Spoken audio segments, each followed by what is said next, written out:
Hey guys, and welcome back to Wolf and Chef's Clothing, where today we are doing candied almonds. Ooh, just one sec. Let's try that again, shall we? It's December, which means that Christmas, or Yule, is almost upon us. And even though it's summer here down in Australia, we gotta try our best to get in the Christmas spirit. And that's why today's recipe is for a classic Norwegian Christmas tradition: burnt almonds or candied almonds. Let's go. You wanna start by roasting your almonds, thus creating that characteristic nutty flavor and crunchy texture. Spread 500 grams on a lined baking sheet and place in the oven at 200 degrees for 8 minutes. In a pot or pan, add 150 grams of sugar, 50 milliliters of water, and 1 teaspoon of vanilla sugar. All I could find though was this vanillin sugar. So here is what we're gonna do. Fade to black. Title: 3 weeks earlier. My apologies for the cheap plot device, guys, but we're gonna make our own vanilla sugar from scratch. And to do that, first we need a fresh vanilla bean, the aroma of which simply cannot be beaten by anything artificial.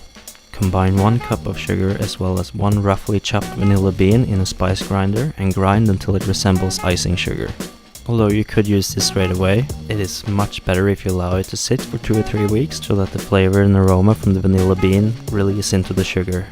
Back into present day, and we're gonna add our 1 teaspoon of vanilla sugar, the smallest pinch of salt, and a 1/4 teaspoon of cinnamon before bringing to a boil, allowing it to cook for 2 or 3 minutes before adding in all your almonds. What we want to do now is to turn the heat down to medium and just keep stirring. What you're gonna see happening now is that the sugar is gonna crystallize around our almonds.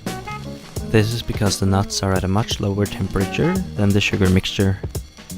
So we're just gonna keep stirring until the sugar melts again. This may take a while, but do not raise the temperature. We want these to be burnt almonds in name only.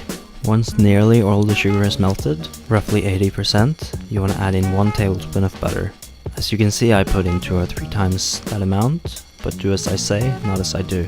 Once all the butter has melted, transfer your mixture onto a lined baking sheet. Evenly spread them around before letting them cool for about 1 hour. Once cool, you can break it up into pieces and go in for a taste. As you can see, with too much butter, my hands are pretty greasy, but that's the only downside. But damn, are these tasty. What do you say, Morty? Any notes? No, I just enjoyed it. That's my note, you know? Seems a bit insincere if you ask me, but anyway, these make great gifts, by the way. Just pop them in a jar, tie a bow on it, and there you go. Weird.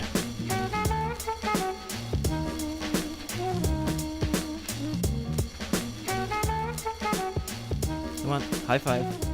High five. Come on, high five. Good boy.